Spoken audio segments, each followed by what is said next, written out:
Doctor Vasu और doctor वीणा नव दंपति गुजरात के एक शहर में रहते हैं।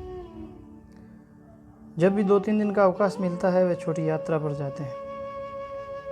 आज उनका इंदौर उज्जैन जाने का विचार है। विवाह हुए 2 साल हो गए। संतान कोई थी नहीं, इसलिए यात्रा में जाते रहते थे। विवाह के बाद दोनों ने बैंक से लोन लेकर अपना निजी अस्पताल बनाया। वीणा स्त्री रोग विशेषज्ञ थी और वासु डॉक्टर ऑफ मेडिसिन। दोनों की कुशलता के कारण अस्पताल अच्छा चल निकला। यात्रा पर रवाना हुए, बारिश होने लगी। मध्य प्रदेश की सीमा से 40 किलोमीटर पहले एक छोटा शहर पार करने में समय लग गया। कीचड़ और भारी यातायात में बड़ी कठिनाई से दोनों ने रास्ता पार किया। भोजन तो मध्य प्रदेश में जाकर ही करने का विचार था, परंतु चाय पीने की इच्छा हो गई। उस छोटे शहर में 5 किलोमीटर आगे निकले, सड़क के किनारे एक छोटा सा मकान दिखाई दिया जिसके आगे वेफर्स के पैकेट लटक रहे थे। गाड़ी रोक दुकान पर गए, कोई नहीं था। आवाज़ लगाई, अंदर से एक महिला निकल कर आई। उसने पूछा, क्या चाहिए भाई? वासु ने 2 वेफर्स के पैकेट लिए और कहा, बहन 2 कप चाय बना देना, थोड़ा जल्दी करना, हमको दूर जाना है। पैकेट ख़त्म हो गए पर अभी तक चाय नहीं आई। दोनों दुकान में रखी कुर्सियों पर बैठ गए। वासु ने फिर आवाज़ लगाई। महिला अंदर से आई, बोली, भाई बाड़े में तुलसी लेने गई थी, तुलसी के पत्ते लाने में थोड़ी देर हो गई, चाय बन रही है। थोड़ी देर बाद 2 पुराने कप में गर्मा गर्म चाय लाई गई। पुराने साधारण कप देखकर वासु एकदम अपसेट हो गए।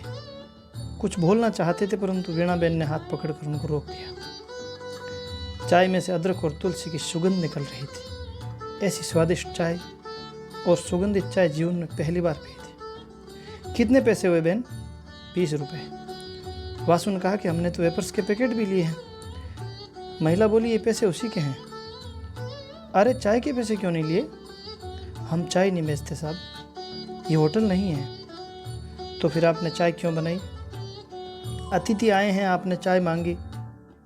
हालांकि हमारे पास दूध कम था, बच्चे के लिए दूध रखा था, परंतु आपको मना कैसे करते? तो फिर बच्चे को क्या पिलाओगे? एक दिन बिना दूध के चल जाएगा साहब। इसके पापा बीमार हैं, वे शहर जाएंगे, कल तक बुखार ठीक हो जाएगा तो दूध ले आएंगे। डॉक्टर वासु सुनकर सन्न रह गए। इस महिला ने होटल ना होते हुए भी अपने बच्चे के लिए रखे दूध में से चाय बना दी, और वह भी केवल इसलिए कि मैंने कहा था, अतिथि सत्कार के रूप में। संस्कार और सभ्यता में साधारण सी महिला हमसे बहुत आगे है। उन्होंने कहा, हम दोनों डॉक्टर हैं, आपके पति कहाँ हैं बताएं। महिला उनको भीतर ले गई। अंदर गरीबी पसरी हुई थी। एक खटिया पर एक सज्जन सोए हुए थे, बहुत दुबले पतले थे। वासु ने जाकर उनका मस्तक संभाला। माथा और हाथ गर्म हो रहे थे और कांप रहे थे। वासु ने अपनी गाड़ी से दवाई का बैग लेकर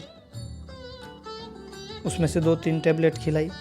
फिर कहा, इन गोलियों से रोग ठीक नहीं होगा, मैं पीछे शहर जाकर कुछ इंजेक्शन और दवाएं ले आता हूँ। वीणा बहन को उन्होंने मरीज के पास बैठने को कहा। वे गए। आधे घंटे में दवाई के साथ दूध की थैलियाँ भी लेकर आए। मरीज को इंजेक्शन लगाया, ड्रिप चढ़ाई और तब तक बोतल भी लग गई। जब तक बोतल लगी वे बैठे रहे। एक बार और तुलसी और अदरक की चाय बनी। जब मरीज 2 घंटे में थोड़े ठीक हुए, तभी वे दोनों आगे बढ़े। 3 दिन इंदौर उज्जैन में रहकर जब लौटे तो उनके बच्चे के लिए बहुत सारे खिलौने और दूध की थैली आदि लेकर आए। वापस उस दुकान के सामने रुके महिला का आवाज़ लगाई तो दोनों बाहर निकले। उनको देख बहुत खुश हुए।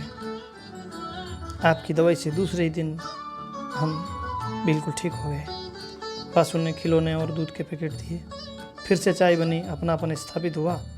वासु ने अपना एड्रेस कार्ड दिया, कहा, जरूर कभी मिलना। शहर पहुंचकर डॉक्टर वासु ने एक फैसला किया। अपने अस्पताल के रिसेप्शन पर बैठे व्यक्ति से कहा, अब आगे से जो भी मरीज आए आप केवल उनका नाम लिखेंगे, फीस मैं खुद ले लूँगा। और वे गरीब मरीजों से फीस नहीं लेते। संपन्न मरीज देखते तो उनसे ही केवल फीस लेते।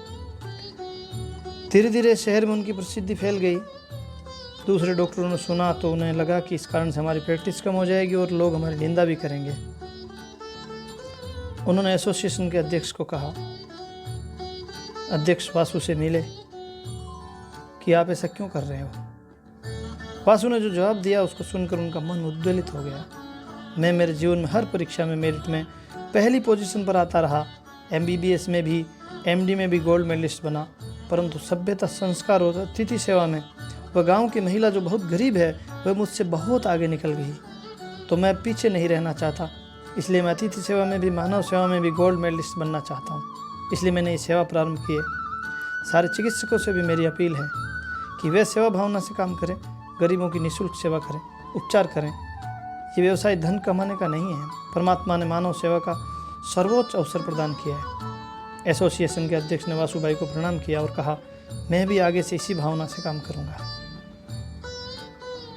आज कोरोना महामारी को लेकर अधिकांश चिकित्सक इसे अपना व्यवसाय के लिए एक अवसर के रूप में देख रहे हैं। यद्यपि बहुत सारे चिकित्सक सेवा भी कर रहे हैं। ये कड़वी सच्चाई है कि सेवा कम, मेवा ज़्यादा।